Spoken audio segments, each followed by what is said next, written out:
more than just a competition of athletes. This is a competition of training methodologies. It is the sport of fitness. We claim to title the fittest on earth, and we can do that because we as a fitness methodology have defined fitness. And Rich Froning is the fittest man on the planet! The men and women competing here today have legitimate claim to the title fittest men and women on earth by the same rights and logic that the Lakers, the Steelers, the Penguins, and the Phillies are the best basketball team, football team, hockey team, and baseball team on earth. No one else is testing fitness, and at this point, no one can make a claim. People that just come into CrossFit are like, oh, next year I'm going to the games. Kids don't go shoot free throws and think, oh, I'm going to the NBA next year. There are people that say that this isn't a test, that there are people out there fitter than the people competing here today. Great, prove it. As the crowd raises to their feet. You guys are for his final stretch! Dan is flying. And she is right to work on that The slate. energy in here is electric. It's gonna be Sarah Briggs! John Brendan gets ahead of him. Oh my goodness!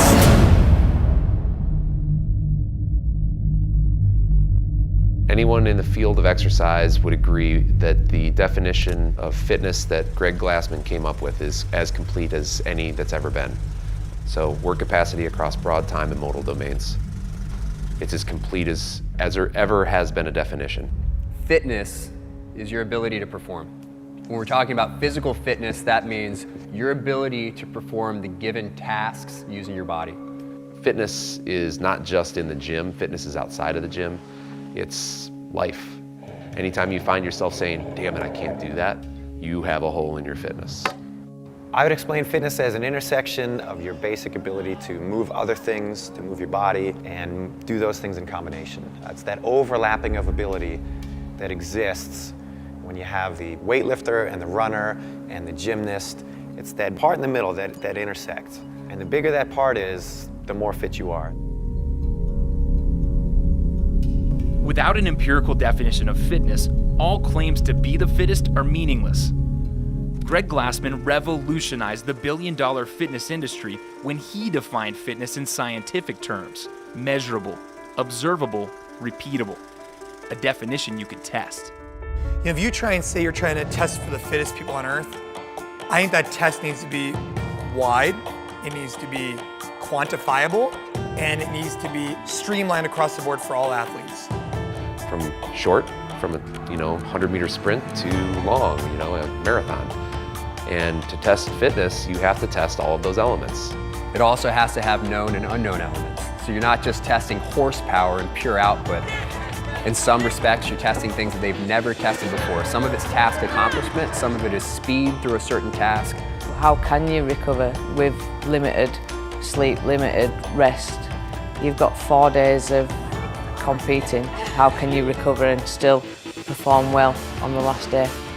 You have to be able to control when you push, how you handle discomfort. There's an element to physical fitness that has to live up here. The test that unites all of these elements is the CrossFit Games. Welcome to the CrossFit Games, a full week of competition here in Carson, California. And after these 12 events, we will know who wins the title of fittest on earth. I didn't really feel like I was competing in the CrossFit Games. It was more about just going and having a good workout, and it's probably something I'll never get to do again, swim and jump on a bar and do some muscle ups. It was a little scary too, let's be honest here. It felt like doing bar muscle up on a wet towel. Anyone can go to a pool and swim laps and do med ball cleans. That's easy. You could take a med ball to the pool right now, your local pool, and do that. Most people can't go to a pool and get out of the pool and on the deck there's a rogue rig and do muscle ups. I think by introducing elements that you can't practice in a gym, it keeps the athletes guessing, it keeps the athletes interested, it keeps the spectators interested, it keeps the whole world interested when you're just a spectator. It's a necessary part of our test at the CrossFit Games. Could we do a test of fitness where we did announce everything ahead of time and well ahead of time? Sure.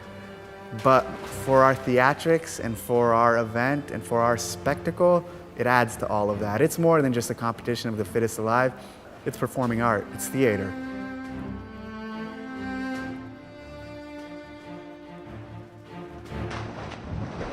this is what fitness is all about. How can you handle these real world objects, odd objects? We're testing that right now, and it's very apparent if they've been doing these sorts of movements or not.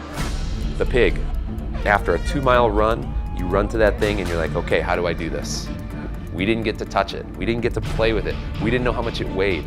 We didn't know whether or not to wear gloves. You just grab it, you flip it, and you're like, okay, there's the first one, here we go. That was like a 1-rep max deadlift over and over again for 60 reps. And I just remember thinking to myself, damn, this is very, very, very challenging for me. But if it's that challenging for me, I know it's challenging for them. One thing that helped me out was that I look over to the left and I see Dan Bailey just slobbery coming out of his mouth, and it kind of just made me like settle down, like, okay, like this is normal what I'm feeling. Like, this is really hard for everybody. And all that says to me is that these people can adapt to physical activity like nobody else on earth. We're not testing specialization. We're not testing pre-game strategy for these guys. We're testing in the field performance. How do you respond to something that you haven't trained for before? That's an element of fitness. It makes you pour cement stones and try it. It makes you go seek out a hill, tear up a trail, and sprint up it and carry a sandbag. If we were only good at gym movements, we'd only be good in the gym. We force you to train a holistic package. We force you to train everything. And some people crack under that. And Fisher may have actually passed Rich Froning. We'll have to wait, and he did. Garrett Fisher by 1/10 of a second over the champ. Just to pass him the last little of the workout and beat him, it felt good. Yeah, I'm not gonna lie, it felt good. You can't prepare for those things. You can't prepare for them. So how do you do it? You prepare for it by trying everything. I think the games bring out a need for mental fortitude and mental discipline that you might not find in everyday training. I think people around the world understand what it means to handle things that are uncomfortable, to stay disciplined and stay consistent with your training. These athletes take it to an entirely different level. The US or even the world, you know, everything's become easier and we've taken out all that hard work. I think we were created to work hard, and that's what we're supposed to do. Whatever somebody basically thinks is impossible, it's being done right now, and it's being done by people who just don't listen to those kind of limitations. And those are the type of people that compete at the CrossFit Games. And this is why I like CrossFit. When you hit that wall and you tell that wall, get out of my way, and you just go through that thing, close your eyes, and just keep going. Regardless the lengths they go to prepare themselves, the director of the CrossFit Games always finds a way to exceed the capacities of the world's fittest athletes. The marathon row was the most miserable experience of my athletic career. Just mentally, just bashing your head against the screen for an hour and 20 minutes is what it felt like. After I finished college rowing, I told myself, I was like, I'm never going on that machine again. It's like a death machine. And then a couple years later, here I am, rowing a marathon row. So I think the row event was pretty cool. A lot of people disagree. Not only I knew this wasn't an event at all for me, also I didn't know if I would be able to keep going, and it destroyed me emotionally. And then that became my hardest game ever. I think from a spectator point of view, they're sitting there like, I wonder what this guy's gonna do. And I'm sitting there like, I wonder what I'm gonna do. You're really nervous, you know it's a 2K, it's kind of a sprint right at the start of the event. I don't remember exactly what the half marathon started at in meters at the time. You're sitting there like, okay, you're rowing at like, hard rate. You're like, is that 2K? As I'm pulling, I'm thinking, well, it's 21,000 something, but I don't know what it was, so I think I went all the way down.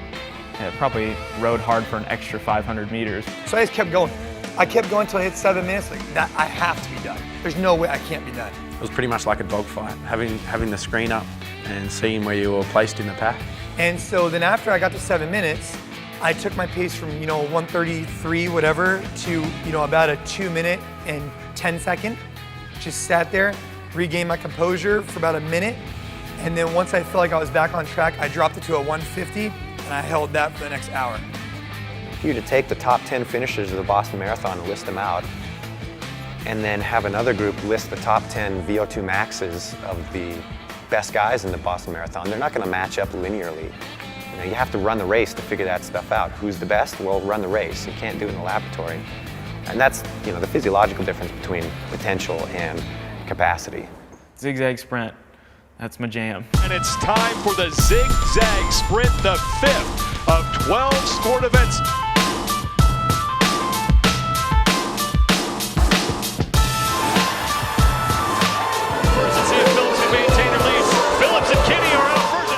The night before, I had a couple guys outside and they were pretending to be the obstacles and they were trying to teach me how to run around them. So I'd run and I'd push them out of the way. Out with Dan Bailey. So here comes Stacy Tovar, and it's going to be those three who will move on. Stacy Tovar. I remember coming through and just sprinting as hard as I could through the finish line and knew that I lost. It's Bailey, it's Hendrick, we're gonna have to go to the chip. That was a photo finish.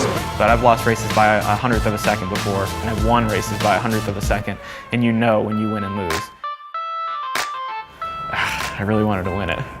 And we are ready for the 8th of 12 sport events, the clean and jerk ladder. If a guy bombs out at a weightlifting meet, but he could have lifted it, should he still be recognized as being the strongest guy at the weightlifting meet? Pretty cut and dry in that environment. Nobody's giving him any kudos for that. No, he's got to actually lift it and do it. Everybody likes lifting. Marcho underneath that, standing it up. Lucas Parker out of the hole at 345. I mean, I didn't go bad. I took 7th. I mean, it's not, I don't think anybody would say it's bad, right? But my legs just had nothing in them. I felt fine. Legs felt fresh. I think it was just adrenaline. People were going nuts. It was so damn cool. 230 pounds for Cara Webb. And the jerk even more solid than the clean stabilized. And I thought when I got out there it would start feeling a little lighter. It didn't. Still felt heavy. I mean, we had a lot of legs, but my legs felt great coming out of that squat. Previous PR was 315, so I jerked 315, then 325, and then I only just made the clean at 335, missed the jerk. And my technique broke down because I didn't prepare well enough. Exhausted at heavy loads with a highly skilled movement. That's why. Being strong at high heart rate is something unique that we test and is very important in the real world and in determining fitness. No one else is testing fitness. Strongman events aren't, and they're not claiming to. Weightlifting's obviously not, and they're not claiming to. You look at a decathlete, some would say they're the fittest alive, but actually their claim is the best athlete in the world. And they really test 3 different domains. They test running, they test throwing, and they test jumping. Decathletes at the highest level are very strong, but in their events, in their 10 events, they don't test strength. Fitness is not a theoretical, well, I think I could have done that if things were a little bit different. It doesn't work that way. Fitness is what can you show me today? Keep your eyes open, guys. I think this one's gonna go really quick.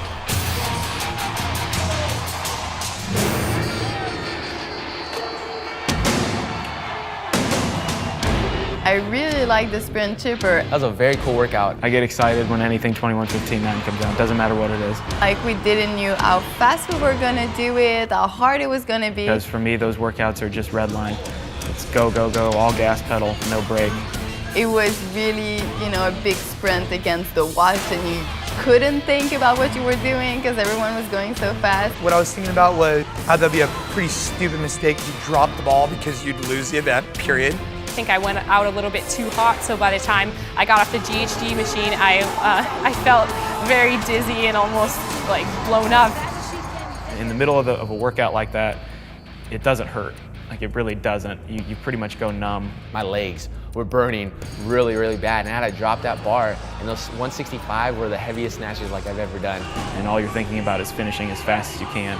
But it's the aftermath when you're done that buries you. The snatches, I thought Jason would move easier than me because it was 165.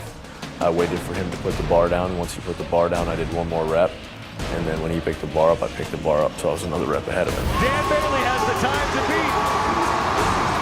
Broding's got to hurry. And then it was just beat him over that wall several times. And Rich Broding is the first man to the wall, and he will make it. Rich Broding is now 100 points richer.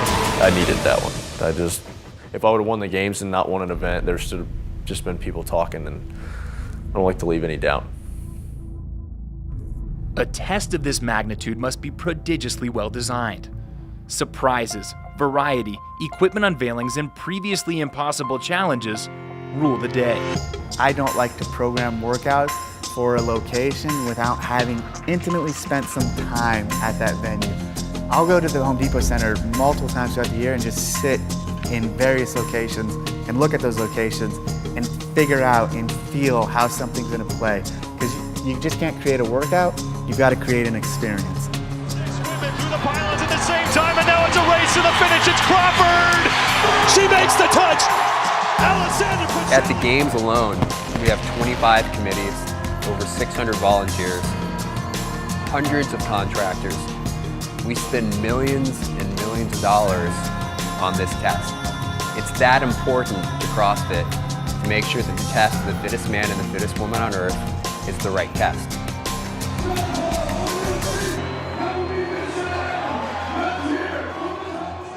One of the things we have to battle with and struggle with is this need for the workouts to be so grand or written so big or such unique equipment.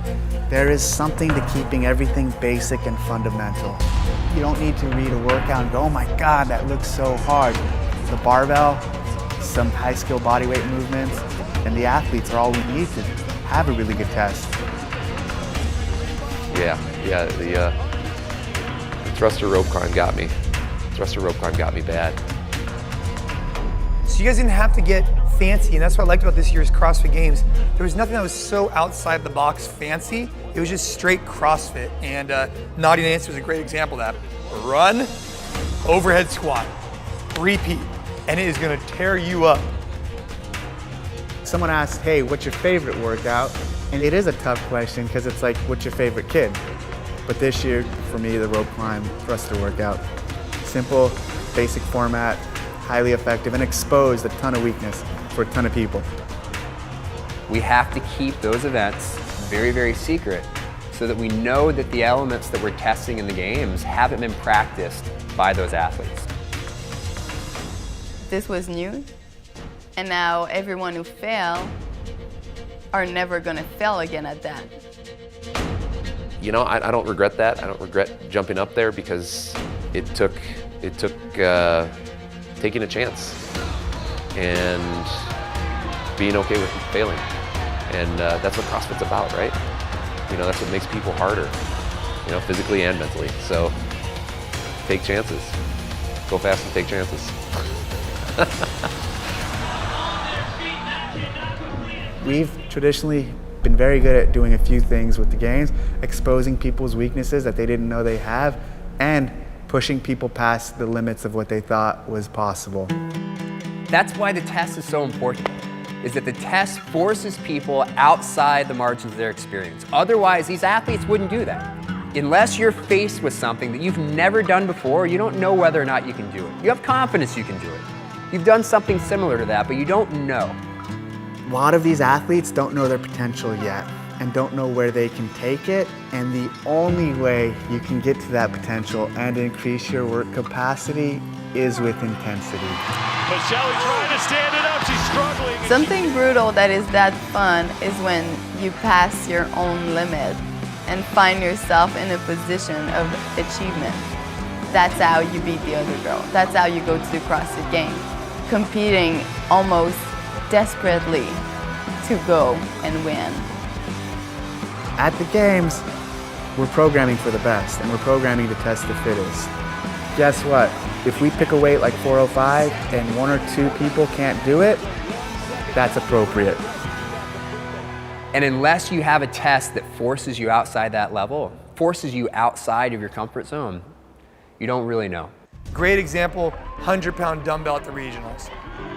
I lifted it up for the first time, I was like, damn, this thing sucks. I couldn't even get it. Jason Khalipa, one of the strongest CrossFitters, doubted himself in doing that, and then he had one of the fastest times ever. You put something out to the public, and you think it's doable, and it is doable, you just gotta get there. By the time the regionals came around, I was smashing it. You know, I think that's what separates a games athlete from a non-games athlete. They don't really listen to the limitations. They find out what the limitation is and say, well, I'm gonna step over that line today and see what happens. There's so many hidden secrets to the human body that we haven't unlocked, and I'm not going to put any limit on my body, and nor should anybody else. I have been at, perhaps you could say, the top of the game for the last 7 years, and I'm only getting better every day. That's crazy. I mean, I'm PRing all kinds of stuff all the time. You know what I mean? Like, it's bizarre. It's bizarre to me. It just blows my mind. After my first year, everyone was telling me, when more people are gonna get involved, you're gonna be out. And then the next year, when more people are gonna be involved, you guys are gonna be out. Better athletes are gonna come. And it's not happening. There's only one common denominator there, CrossFit.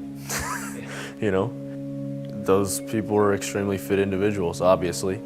And that's what's cool, is how many tests have they been through and how many times have they proven how fit they are. I'm the fittest CrossFitter this year because of the workouts that we did. That can all change next year. So I need to make sure that my training is as varied as possible so that hopefully I can go back and defend my title next year. We don't need more tests. I think we're getting very, very good at determining what's the right number of tests and what are those tests to make sure that you get the right answer. But what's unique in CrossFit is that we can literally test for things that nobody else in the world can test. And that's what makes the CrossFit Games unique. To see how far the athletes have come, an event from the inaugural CrossFit Games in 2007 was repeated in 2013. I was curious to see how we would compare now, so that just shows how much the level of fitness has improved or increased.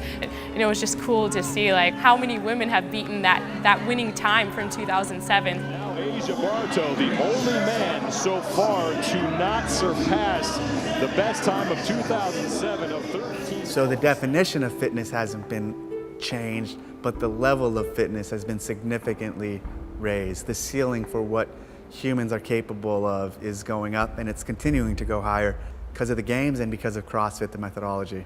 It's become quite the test. In the very first year that I competed, we had 4 workouts, 2008. And 3 on day 1, 1 on the second day. And that was a lot of volume for most of the competitors to survive.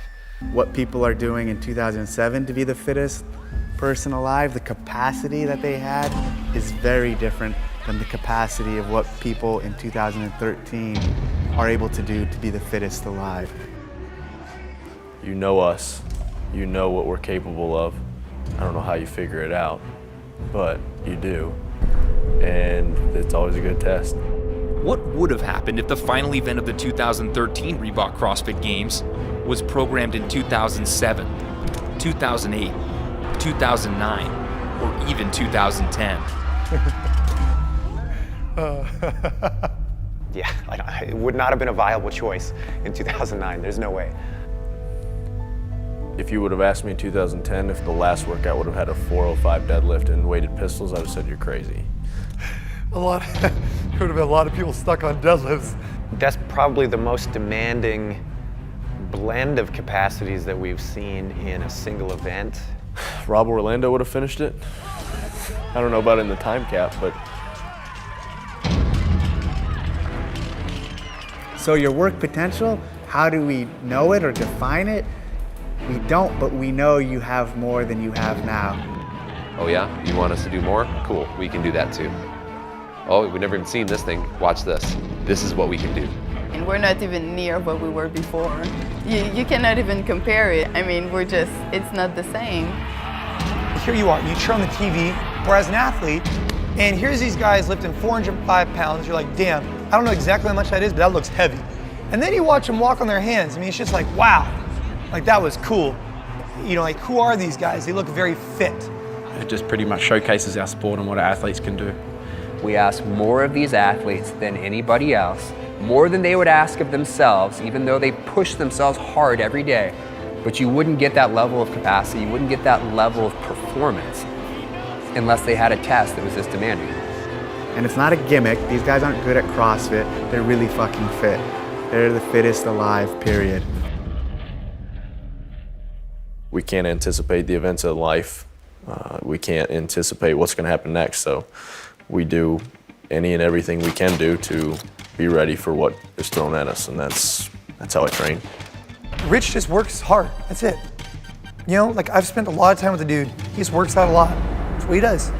He's not just going to show up for 1 week in a year and be able to get lucky and perform well, because he's just good all the time. His fitness is real. and he's shown that across all the levels.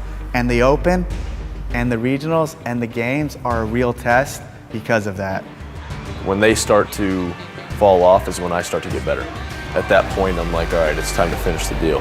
Rich Froning showing no signs of slowing down.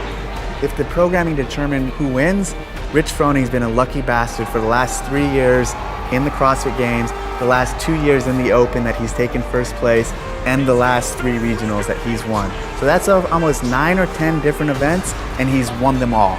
But you know that you've got the fittest man and woman when it doesn't matter exactly what the order or what the tests were, and the exact same thing would happen. We held 7 CrossFit Games. This man has won 3 of them. I give you the 2013 Reebok CrossFit Games champion, Rich Froning. Physically, I feel great. Physically, I feel like I could do this for another 7 to 10 years. But mentally, it takes a toll on you. Mentally, it's a different animal. So we'll see. I think we've still got an unlimited playing field for adaptations still. I think that people are going to get stronger. I think they're going to get faster. Will we see somebody with a sub 5-minute mile and a 500+ pound back squat? Yes. Will there be lots of them in 10 years? Yes. We've seen heavyweights, we've seen endurance stuff. I think the next evolution is really complex gymnastics. So like planches, iron crosses, freestanding handstand push-ups. I think CrossFit is single-handedly going to prove what the human body is capable of doing in multiple different domains. And that's what's cool about this. It's a big experiment. There's no one way to train for this. What the athletes are all doing is training constantly varied functional movements at high intensity. What that looks like in application varies across the board. That's our next generation. I'm so excited to see all those little girls kicking some butt and being muscular and all of that. I think in the next 7 to 10 years, we will see someone with the capacity to run a sub 5-minute mile and clean and jerk close to 400 pounds. I think you'll see it. They're all gonna have 300-pound snatches. They're all gonna have 600-pound deadlifts. They're all gonna run sub 5-minute miles. They're all gonna have sub 2:15 Frans. They're gonna be phenomenal. It's gonna be phenomenal. It'll be fun to watch because I'll be watching at that point for sure. I don't think we're gonna win marathons. I don't think we're gonna win Olympic lifting competitions. I think people are gonna catch on to, wow, that dude just lifted a lot of weight and he can run and he looks good. Wow. Look, I was a Navy SEAL for 12 years. And if you were to say, how would I create the ultimate Navy SEAL physically? It would be through this training program, and it'd be someone like Rich Froning. And this program does that. It builds superheroes. It builds real-life superheroes. And in 2020, we'll look back and say we were just in 2013 scratching the surface. We were just starting to understand what fitness really was. And I just hope that we don't look back and go, hey, we were sandbagging it. We weren't asking more.